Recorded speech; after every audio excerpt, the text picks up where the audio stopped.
11月21号，美国、英国和加拿大宣布对伊朗采取更多的制裁措施，法国也提出采取新的制裁措施，以迫使德黑兰停止核专案。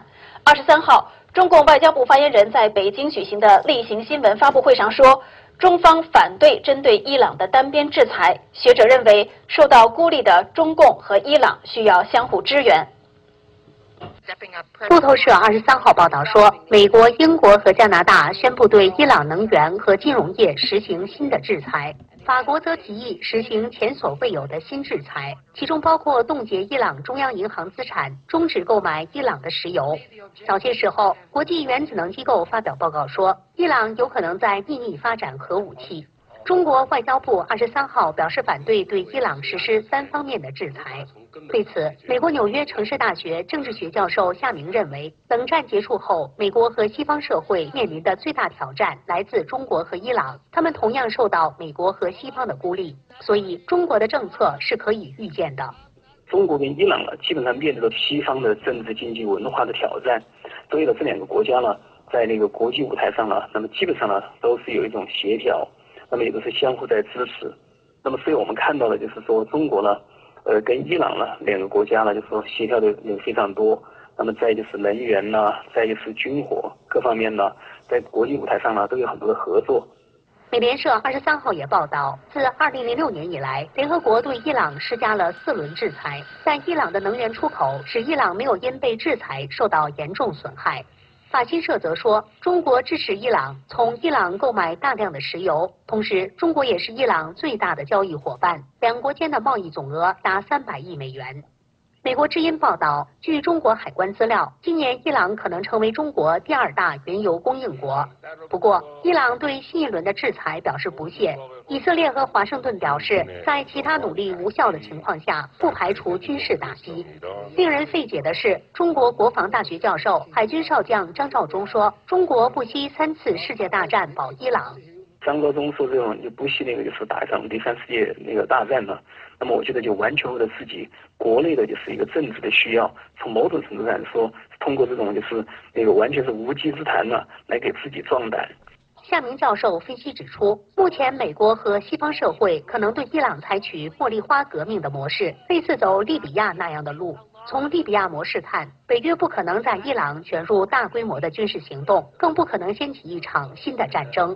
实际上，一位驻德黑兰不愿透露姓名的高级欧洲外交官表示，伊朗政府实际上非常担心遭到军事打击。分析家也说，普通民众已经不太崇拜他们的领导人。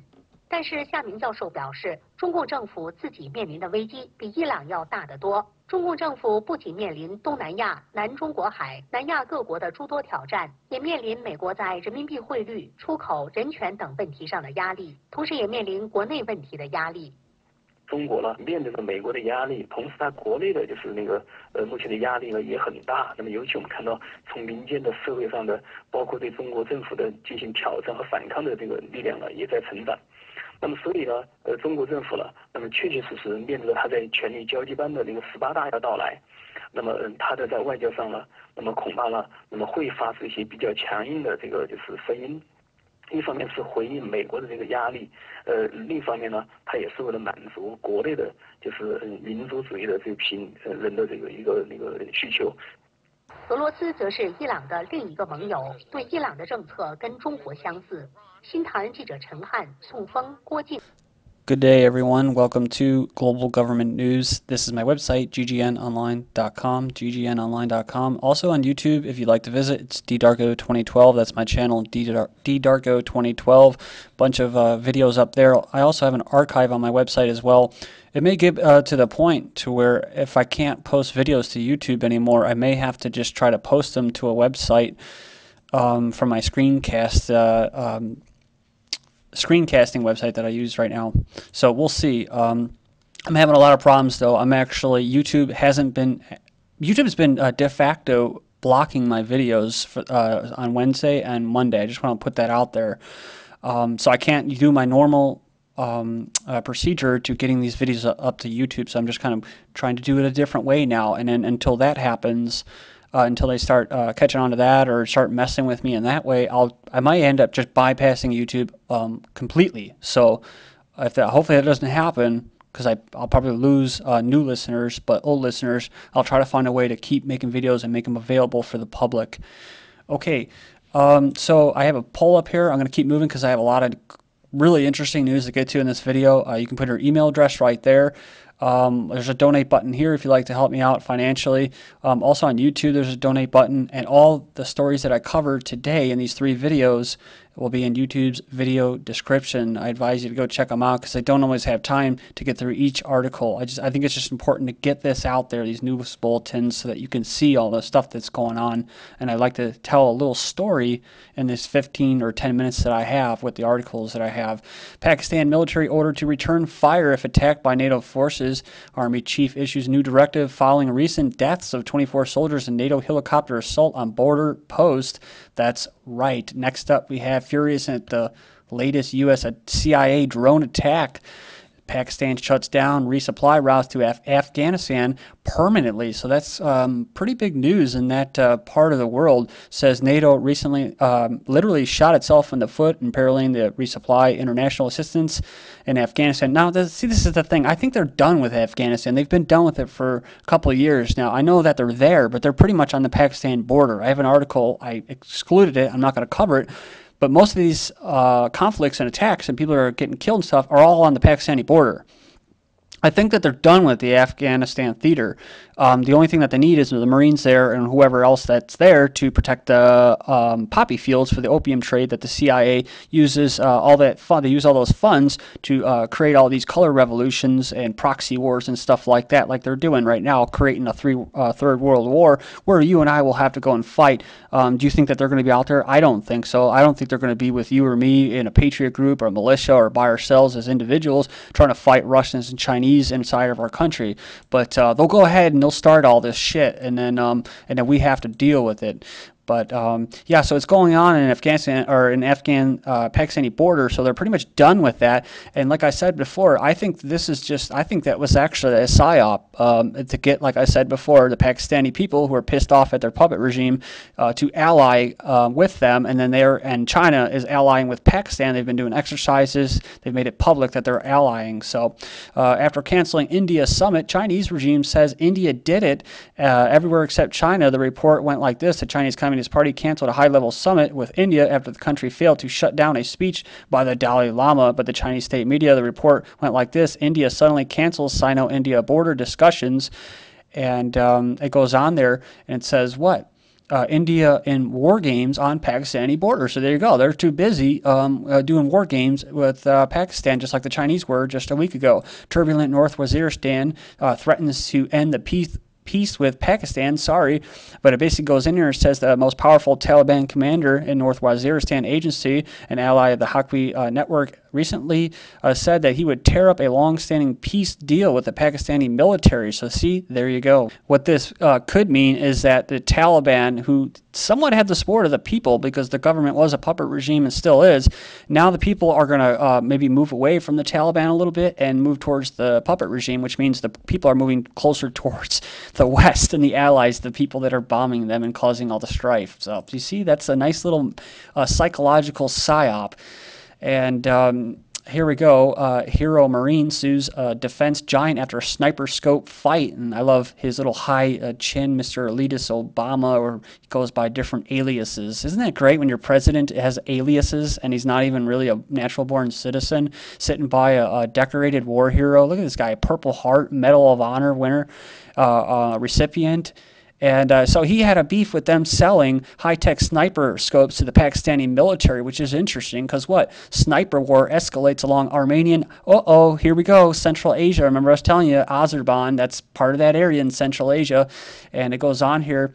And it's an Azerbaijan Defense Ministry spokesperson confirmed that Armenian forces last week were killed they killed an Azerbaijan soldier near the line of contact of the breakaway Armenian population region of Karabakh. And speaking of the CIA basically going and creating anti-American sentiment, basically people hate our freaking guts. They go ahead and killed 24 Somalis today. They didn't on Wednesday. They must have took a break or something like that. But 24 more people have been killed by CIA drone strikes in Somalia.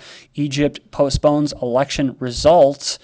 And I wonder why. Egypt polls Muslim Brotherhood emerging as biggest winner. So big surprise there from the West, right? And all they help bring that about, right?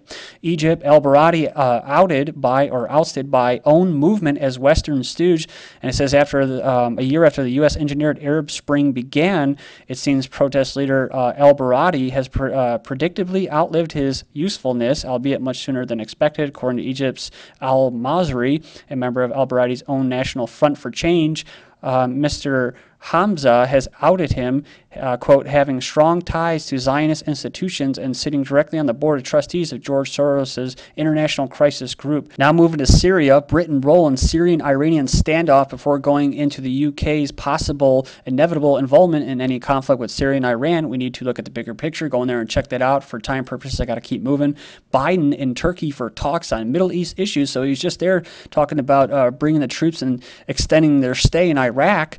And the Iraqis were protesting, telling him to go home. Now he's in Turkey. Turkish opposition party accuses government of training Syrian terrorists. The leader of Turkey's main opposition party has accused the Turkish government of allowing armed Syrian opposition forces to be trained in Turkey's soil. Now we also know about the Libyans, right? I've covered that before. 600 Libyans already fighting in Syria. Libyan government apparently wants to share its successful experience of overthrowing the Gaddafi administration with like-minded Syrians. It has sent 600 of its troops to support local militants against the Assad regime, according to media reports. And they've already had other outside intervention going on. Syria military base attacked, 8 killed. Armed groups in Syria have attacked a military intelligence base in northwestern province of Idlib. Sorry if I mispronounced these. Syrians protest Arab League, slam foreign interference, rallying across the country, rejecting the Arab League's imposition of sanctions against Syria. Next up, we have this. Right's body condemns Syria. Shell gasoline, Royal Dutch Shell, the queen in that, pulls out. Next up, and don't worry, they'll be back like in Libya once all the bodies are put in mass graves like they were there as well. Syria suspends role in Mediterranean Union. So that's right, the Mediterranean Union pulling out. Russia boosts littoral defense in Syria. Russia has reportedly laid the groundwork for heightened defensive precautions along the Syrian coastline amid the potential of a Western-led military attack against a Middle Eastern nation. Turkish activists slam Iran sanctions, that's right, in Turkey. Then expelled Iran diplomats leave Britain, so they were expelled, like 3 of them, and they're shutting down the embassy for them, Iran's in UK. A cyber warfare expert claims he has linked the Stuxnet computer virus that attacked Iran's nuclear program in 2010 to Conficker, a mysterious worm that surfaced in late 2008, infected millions of PCs. And get this, says down here, they say Dimona tested the effectiveness of the Stuxnet computer worm, a destructive program that appears to have wiped out roughly a fifth of Iran's nuclear centrifuges and helped delay, though not destroy, their ability to make nuclear arms. And it goes in here and it says an American expert on nuclear intelligence is quoted as saying the reason the worm has been effective is that Israelis tried it out. So we just had a recent blast in Iran. There was one that was probably about a month ago, then another one. And it says here, all eyes on Israel after a second Iranian blast. Clouds of smoke billowed above the city of Isfahan, evidence that the latest strike against Iran's alleged nuclear weapons program has been hit. Finishing up, new video emerged showing Israeli soldiers beating a handcuffed Palestinian teenage boy, threatening to break his legs and arms during interrogation. Go in there and check it out, but I got to keep moving. New color revolution. It says South Ossetia held in the grip of Russia as elections annulled. So yeah, when you see color revolution, yeah, that's right. I think it was the orange revolution, but I can't remember exactly if that was Ukraine or what. But either way, they go down here referring to the chessboard, like chess pieces. What is that? Brzezinski, the Grand Chessboard, the Eurasian Balkans. And this, of course, has to do with what? Running a pipeline through Georgia. Lastly, Jordanians protest slow pace of reform, so they're back in the news. Jordanian protesters have once again taken to the streets in the capital to protest against the slow pace of reforms or reductions and the corruption of the moment. Protesters found a plainclothes provocateur cop in their midst, and I'll leave you with this. Thank you. Escamilla is pointing his weapon at protesters. That's not necessary. You just pointed your weapon right at me. That's not necessary. That's not necessary. I am worried about it because it's against procedure and it's it's against code. You're not supposed to do it. So keep your finger off the trigger, please. Thank you. Don't point your weapon at me. It's against procedure and it's against code.